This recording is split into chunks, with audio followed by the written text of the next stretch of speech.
Like a typical space sim, Elite Dangerous is incredibly immersive and cool to experience. The problem though is that it ain't telling you shit on how to play it. So, if developers can't be really bothered to do the bare basics while being paid, it is always up to community to teach each other that licking electrical outlets is not a smart way to cook meat. Oh, and also how to play the game. So come with me and learn the basics, wisdoms and clever tricks and tips to getting started in Elite Dangerous. While there are some useful timestamps down below for the massive tutorial, just give it another view, why not? Grab some snacks, probably a beer keg, and let's look into one of the most amazing space sim experiences you can have today. Before we start, you probably have seen these $1,000 rigs with joysticks and whatnot that middle-aged space dads have set up to play games like these. Well, this is what I use. A fucking keyboard and a weird-ass mouse, but realistically you can take any cheap thing and have exactly the same gameplay as I do. You do not need this over-the-top, mostly waste of money. Yeah, you see, all you need is just a keyboard and mouse, and that's pretty much all that you need, and you don't see this. Honestly, Elite is one of the fair few simulator-like games that has actually really good support for all kinds of gadgets and toys, from mouse and keyboard to some experimental things, and even unmentionables. So, whatever you end up using, I'll leave up to you to set up controls for it. I guess that could be a prerequisite here. Now then, let's begin. The very first thing that seems to be the biggest problem for nearly all players I've asked was learning to fly. That indeed is the skill ceiling that most have to overcome. No matter what nonsense I say here really won't change that, so here's a horse clip. Now, what is highly recommended is to do the flight tutorial. Plus you also get a Sidewinder skin for a reward, so just do it, do not skip it. You'll have a decent introduction to both controls as well as safe place to fly in. Oh gods! Oh no! No! If you feel like you're in full control. Well, mostly, so train there. Now, the only thing the tutorial really doesn't tell you about the HUD is the pips. These little things are controlled, well at least on keyboard, with arrow keys, and it's a basic power distribution system. The more power to systems, the stronger shields, and as long as energy is there, you can use utilities. The more power to engines, the faster your ship will turn and move. The more power to weapons, well, here you get nothing, except for, like the other ones, faster energy recharge. Oh, and also, always check the fuel to have enough for the next jump. In the galaxy map you can see the striped lines and the full lines. The striped ones mean that you don't have the fuel in the current tank, and the full one is that you do. Well, if all else fails, you can always call fuel rats. Now, when it comes to key mapping overall, there are only about 3 keys that still haven't been properly mapped, if you will. Number 1, Super Cruise mode. Map this one to really anything, just to make sure that you can go into Super Cruise when you can't jump to hyperspace. Gonna be very useful very quickly. After that, 50 and 75% throttle values. For HOTAS you physically do it so you don't really need to bother with it, but 50 and 75% are upper and lower blue zone levels. By using 75% in Super Cruise, for example, you will make sure that you never need to do a loop of shame. In combat, both of these keys will make sure that your ship turns the fastest. And finally, maybe take a look at detailed surface scanner and full system scanner mappings, because they tend to be a bit weird and frankly speaking not very intuitive for keyboard.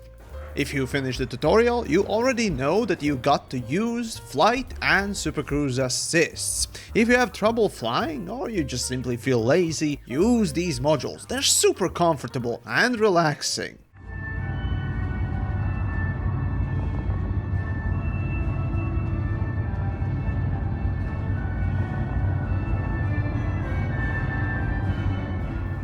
And finally, as the introductory part, let me plug my own video me and other creators did together, The Rules of Elite. I'm serious, Community for Elite has sort of a list of quote-unquote rules of the game, and you should take a look and learn. 2 of them, in fact I already told you, I wonder if you noticed.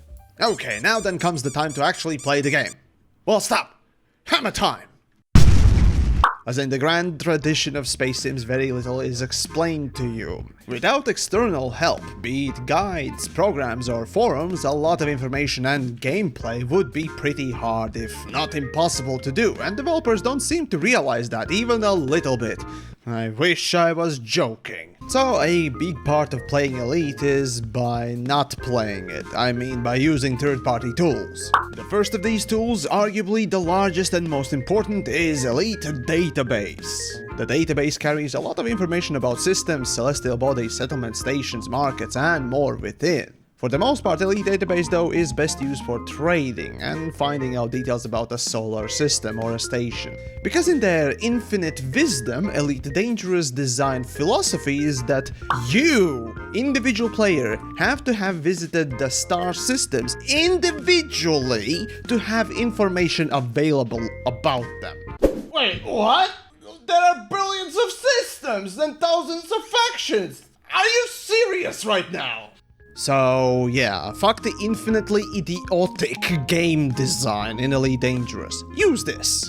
Next then is ED Tools, and this is a more smaller, more focused compilation of tools, mainly for road to riches exploration, mining and trading. However, there are some additional really nice options too. Of course, it's hard to go anywhere without a wiki, and here, as with all wikis, you'll find most of the useful information, but some of it is somewhat outdated at times and lists only sometimes a few things rather than the whole megillah of everything, so use it more in a referential manner only. That or watch my videos. Just like EDDB, Inara has plenty of tools but also possesses wiki-like knowledge base. I use it in tandem with EDDB for best trade results plus some engineering stuff. Now EDSM basically is the explorer's site. Be it registering your discoveries, taking part in expeditions or events, it's the site with galaxy map knowledge base, and with that 3D map you can actually find some really neat places to visit if you feel the exploration itch coming up. And finally, once you reach the mid-game, engineering is going to be the shit grind. But to ease it, the program EDEngineer will be certain godsend.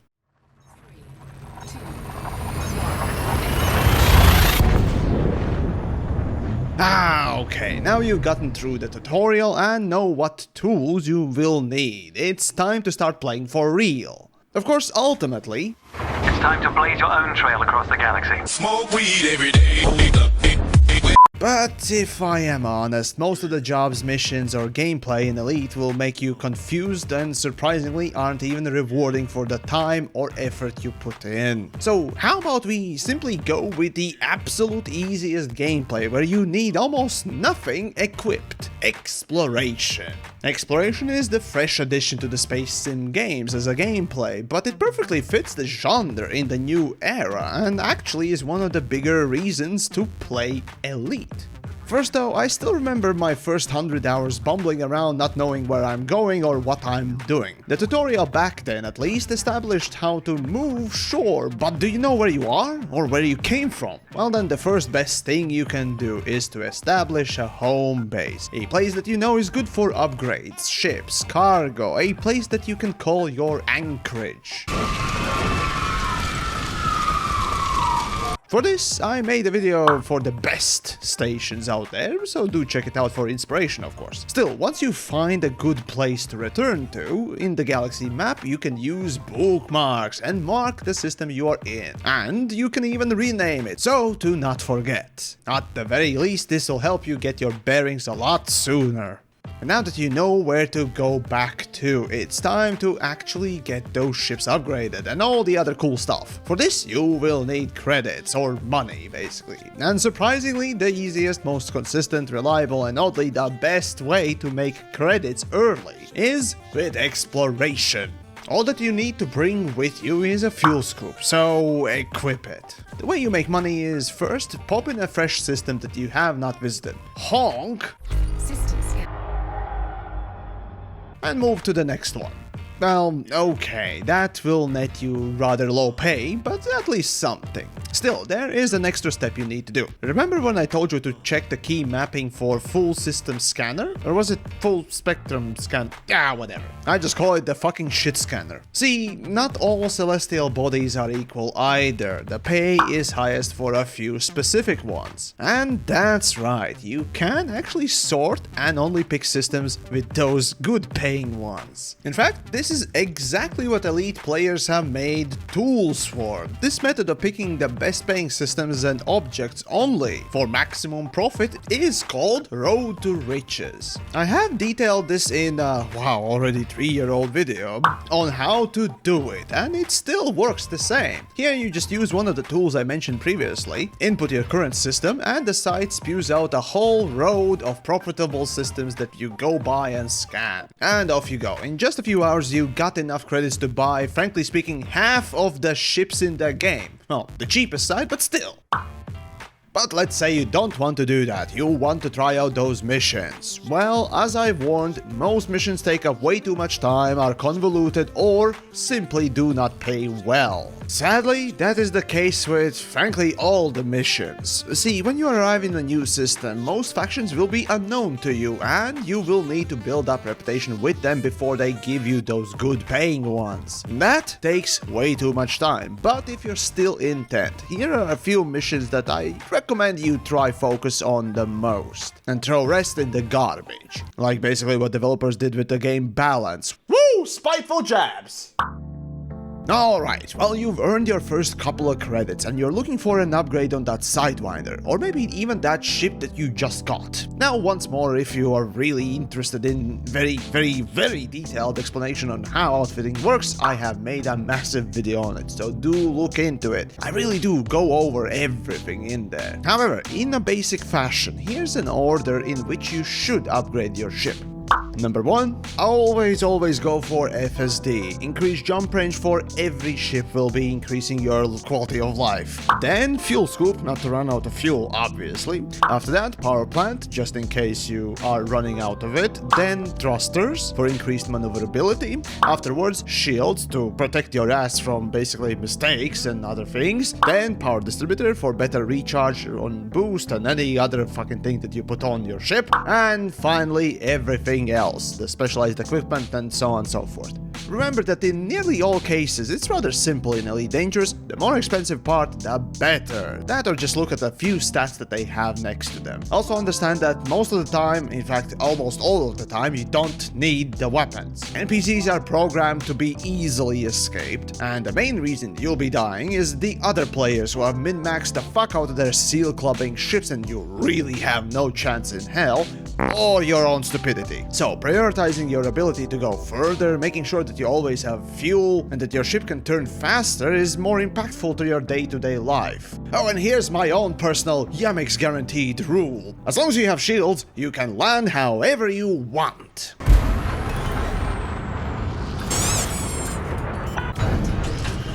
Landing successful. Ship secured. And then finally you got enough cash to do a real upgrade. Got a sweet new ship with a fresh ass crack streaks across your windshield. But hold on, there are nearly 40 ships to choose from. Well, which should you get? First though, remember that all the ships are being sold without any gear, and the stats you see in the selling page are unrepresentative as hell. It's basically the same level of misleading as Odyssey DLC. However, unlike Odyssey, the ships will get better with more hardware. So, to make your life a little bit easier, I made this graph for you. Or you can just watch my quote-unquote ship review series. Just remember that there's a lot of variety in customization that you can do to them. More expensive might not always be the best. I myself actually choose to fly only medium ships for the most of the time, both due to rebuy being lower and the ships actually maneuvering faster. Oh, and like in Rules of Elite, always remember the rule number 1. Do not fly without a rebuy. So, buy a ship and make sure that you have enough cash left over to afford a few times exploding just because.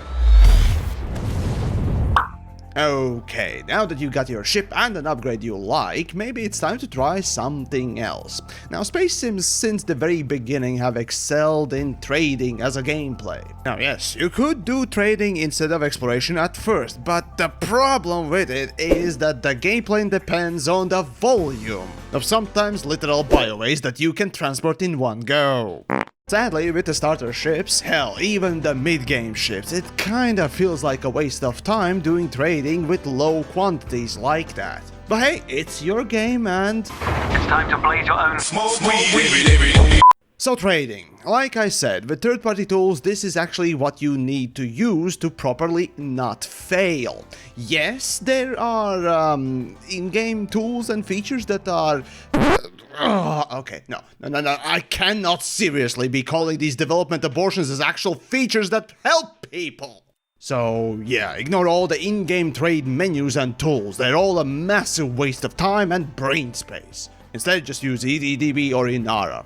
Let's then say you picked up Type 6 for trading or something. That's the very lowest, smallest and cheapest ship you should start attempting trading in. As said, all other ships with less cargo space is just more of a waste of time, because exploration at that point still does way more pay-wise. And trading is all about pay after all. Now, there are cargo transportation missions which count as trading. Trading is all about price per ton, and sadly, those missions rarely match the freeform trading in that aspect. Plus, it's more fun actually to do it on your own, I think. So, open up EDDB, and under loop route, you will get the best A to B and back to A routes. They are really easy and cool to do. Inara also has very similar tool to that, and sometimes it's actually better. Just plop your location, copy paste the destination, and remember the commodity that you need to buy on each, and go nuts! Alternatively, you can do mining. Now again, do not do it in a fucking adder. Man, you barely have enough space for tools in the first place. Now, okay, yes, I have done speedruns doing mining and adder myself, but then again I have shit tons of hours in the game in the first place. Don't make it horrible time for yourself. Get a better ship. So then, mining. For the absolute specifics, yeah, once more I have done the ultimate guide for it, so do definitely check it out. But mining generally can be explosive time.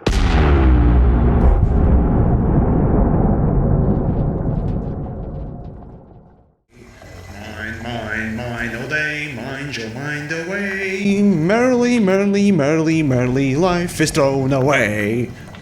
And finally, the quote-unquote other, the malformed child clone, the disgusting Cronenberg reject crutch spawn of combat and trading's out-of-marriage intercourse, the Piracy. Yes, Elite has probably the better version of Piracy than most other space sims, but fuck me, is it still very, very, very, very bad. In the original script I wrote a whole rant on why you should not do it, but hell, we'd be here all day. Just simply know that yes, it can work, no, you should not try it as a beginner, and no, these days the pay is not reliable or even good enough nearly all of the time, but it could be. Also, player piracy is a fucking joke and it always devolves into ganking or stupidity. Okay, well maybe then you are like me and you like combat the most exciting fun part of any space game. Well, yeah, it's actually pretty fun, and though NPCs have AI of a fucking brick, it's still decent enough to give you a little bit of that endorphin boost at times with those explosions. For the combat you will need, well, any ship will do in fact. Yes, even you, Hauler. Though combat in it will more resemble a chihuahua attempting to kill a brain-damaged elephant using nothing but its toxic diarrhea blasts as a weapon. So no, actually pick a good ship with gun ports, maneuverability and shields. Then equip laser weapons, the best shields, then upgrade the power distributor and thrusters to the maximum. When fighting NPCs, that's all you will need. Hull only matters when the shields break. So, you know what to do, right?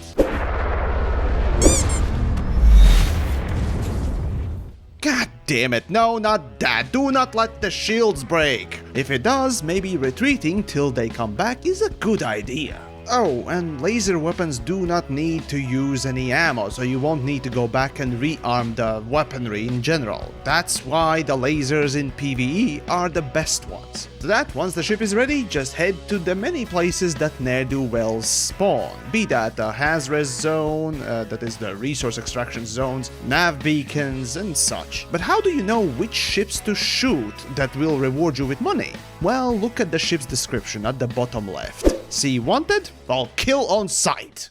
Actually, in early game there's a trick to get money quickly with combat. Like with any PvE combat, you will find wanted ships spawning in nav beacons and resource extraction sites. Of course, with a combat ready ship you can take on these ships alone. But the funny trick to get money with a fresh account early on is what is known as master baiting. Yes, you master bait your enemies and get cash. Master baiting can be quite pleasurable and healthy for your wallet too. Now what you do, you see, is look for space police. They will move around and scan other ships just like you would do and attack wanted criminals on sight. See, where the criminals are near to death, you can attack the moment before they explode. Being the last player who touched these NPCs, you will get credits for the kill, despite doing absolutely nothing, except for master baiting. Now, the problem with this trick is RNGesus. RNGesus doesn't care for your master baiting, and like a true pimp, he'll let the bitches walk the streets he wants. So you can masturbate all you like, but them hoes ain't coming sometimes. I mean, it's all dependent on RNG. If the ships spawn in, if the wanted police appears, even if they fight or run away. It can just be a very lonely masturbating session, is all I'm saying. And now for a few things that do not matter. You see, Elite, like all the other space sims, tend to have way too much info, features, and not enough explanation to tell you what actually matters and which of the features are complete bullshit. So I'm here to set the record straight. BGS, the so-called background simulation. This includes minor factions, major factions, and all stats and information about the system and galaxy that you're in. All of this does not matter. As a new player, you really don't need to know anything about who or what rules the system that you're in, what they do, and so on. Remember that there are billions of systems in-game. There are thousands of randomly generated pricks as factions all over the place. Do not pollute your brain with random number generator garbage, please. Powerplay. This basically is BGS but with a dress-up. Ignore it for now, or well, forever.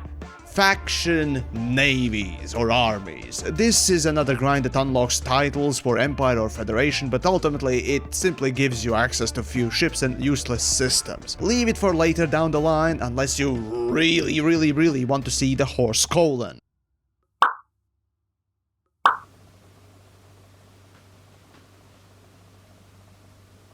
Multi-crew. Oh gods, my heart is breaking already. Okay, so this is a multiplayer feature that allows you to teleport to your friend's ship and play with them. Sadly, this feature is broke as hell and has never really worked well. It's a piece of shit that can simply eat all the dicks in the world and still be hungry. Avoid it at all costs. It only ruins the gameplay in countless ways. In fact, it's so sad that literally wings, or as they are named, teams now, are so much more efficient, don't crash the game, and actually are, in every instance, more profitable to do missions with. Fleet carriers. You probably have noticed these pieces of shit everywhere. These are player-owned and operated wallet parasites. Basically, they work like stations, but you constantly need to look up information about each single one to see whether or not you can even land on one, let alone if they even have something useful installed on them, like shipyard. So better just visit a starport instead. Oh, and they also cost 5 billion credits, and each week they siphon even more money out of the owner. Fuck you too, Frontier! And finally, squadrons. Oh, my heart is breaking for this one. This, in a fucking theory, is a guild system. Developers literally shat this feature out with barely any features available on it, and to this day it's both broken and has absolutely no use in game. It's such a waste of potential that it rivals Star Wars prequels and sequels. Well, first you have to have one. Now I know space stats here will know only their toolboxes and right hands as their closest things to a friend. But in case you manage to make a friend, who also is willing to challenge mortality by playing space games of all things, how would you play together? Well, Elite is a multiplayer game. A peer-to-peer game, sure, but you still can have friends to play with or against. You may have already noticed that the game has 3 modes to play in. Open, in which your typical multiplayer mode works, where you can see everyone who has joined it. Then there's Private, where only invited people in a selective group can join and see each other. And Solo, where you have all the multiplayer information given, cause Elite is always online game, of course. But you will see no players in this game space. For the best experience, well, sadly, solo mode is recommended due to just how absolutely lacking in player protection open is. Still, if you want to play with a friend, well, private mode probably will be a better one, but you can do it in open or private. Like I said, do not use the fucking multicrew, fuck that noise. Now, by selecting a friend in your friends list, you can invite them for a wing, and as long as you are in the same game mode, together you can play and see details about each other, like the location and health. Additionally, there are 2 types of missions, the wing ones, team ones, and the solo ones. When selecting the team mission, you can actually give it to your friends. You open the transaction menu, select the share option on the mission, and the invite will be sent to your wing mates. Together you can complete these missions, and some, like sourcing and massacre missions, can end up actually being quite profitable too. Additionally, of course, you can just do whatever with the team. Just remember that the results may vary. This is beautiful. There's an SRV without wheels right now moving about. Level of detail loading. Yay, this engine. After Odyssey announcement, developers combined the base game and then the only other DLC called Horizons. So nowadays, if you have the base game, you also have Horizons, which means that you also have access to planetary landings. Well, at least on the non-atmospherics. Landable planets you can see as a bluish highlighted thing on the system map. As you approach the planet, make sure to, as always, not ram the damn thing! So go in with about 50% throttle till you get the hang of it. Once the planetary approach UI appears, you can see the distance to the surface and the approach angle. First, make sure that by the time you reach the drop indicator, you're between about 60 and 10 degrees of angle. Too steep of an angle and the planetary drop will fail, and too shallow, basically the same. Either which case, you'll be dropped out of a glide. That's probably a couple of dozen kilometers out of the surface. Sure, you can manually fly to the planet's surface like that, but well, that's kind of a waste of a time. Once you're on the ground, landing is actually easier than on starports, and in Odyssey you actually even have that auto landing on planet surface like the auto docking computer. So enjoy that. Regardless, once you're on the surface, you can drop into SRV and drive about. Now, in my opinion, default controls for SRVs made by somebody who has never played any driving games in their life, but that's a quick control reassignment job, I'd say. Now, as for what you can do on these planets, well...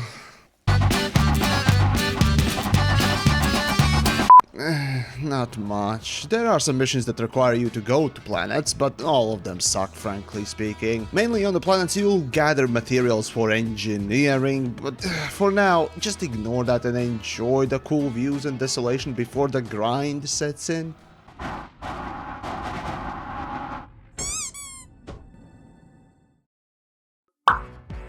Now, if you thought that outfitting offers a massive variety in customization, well, you have seen nothing yet. With the engineering system, you can alter every single compartment on your ship in many different ways. Truly, the idea of upgrading like this is so cool. However, to get these upgrades, the main word here is gonna be the grind. The credit grinding is a tiny prick compared to the engineering material grind that might as well be a cannon blast to the face. So much time goes into unlocking and then gathering materials that it legitimately turns people away, never to return. Unlike Warframe or hell even Destiny level of grind with somewhat boring loot drops, Elite Dangerous doesn't even try to make it fun or pretty, and yet the system is so stacked. These upgrades are so unbalanced that you are frankly forced to get them. Now for every detail, all the little things about it, how to do everything in engineering, I refer you to my ultimate engineering guide, so prepare TheYamiks, RNGesus is coming to town. As you end up settling in the elite career, quote-unquote, getting that ship and upgrades, I guess it just makes sense to put some personal goals aside, as something to achieve for the end game. For me, originally one of the goals was to make a massive exploration journey to the other side of the galaxy. Now, while I would not recommend that myself right now, visiting the system called Colonia, the second human bubble in the universe, and then moving on to the very center of the galaxy, now that is a journey definitely worth taking. So without a doubt, make it a bucket list item, I recommend it. After that, fully kitting out with engineering one single ship should still be something to try out, even if it's just to see how bad the grind actually is. Or at best, try your hand in PvP with that very same ship. Playing against other players, you'll see how bad, or maybe even how good you can be at times. And with training, maybe improve as well. And seeing how far you can push your piloting skills. You know, enter the danger zone and whatnot. Well, if PvP is not your thing, then absolutely you do have to try to kill a Targoid. You will need some tech broker weapons unlocked, but this boss fight is one of the fair few basically challenging and most fair things in the game, unlike the normal NPCs, which are just boring. Actually, I did manage to kill a Targoid in a Sidewinder, so do check that video out as well. Maybe, like me, you could also buy and try out every single ship in the game. Originally, with my first 1 billion credits, I indeed bought every single ship and tried them out. Made even review series about them. But of course, some of them will have to be unlocked in faction navies, which is another layer of grind. But hey, it's an endgame goal, so to bask in those plump and supple cutters, where basking only intensifies, well, you kinda have to. So hopefully some of these gave you at least a decent idea what you yourself could do and make for your bucket list to do in Elite Dangerous. As for the very last thing, and this should come as no surprise, Elite has a DLC called Odyssey. It offers on-foot gameplay for the first time, a gameplay feature that a lot of players for a long time wanted. It's such a cool thing to finally get it, except Odyssey is an absolute garbage. Performance alone is not what developers promised, basically misleading the public. And the main gameplay, the FPS pew-pew itself, is basically so bad that I, as a resident hardcore player for FPS games,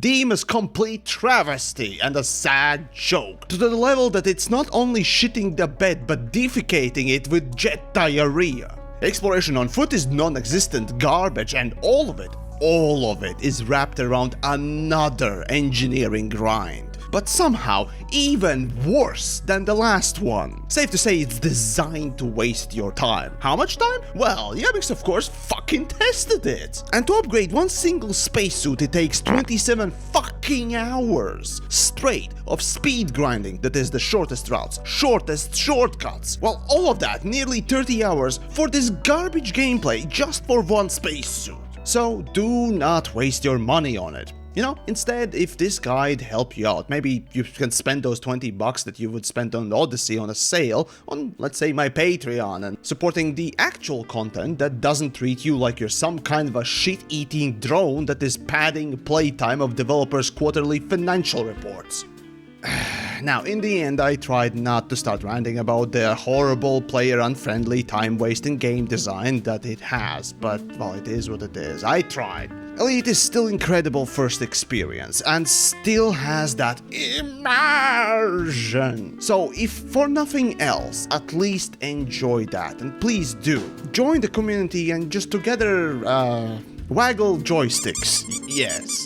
And so do let me know maybe what things I missed or didn't explain enough. Of course, do check out the other ultimate guides and the videos I mentioned, because they have plenty more information about what to do and how to do it, just to make this video alone briefer. And I'll see you then in the black, playing with your joysticks the next time.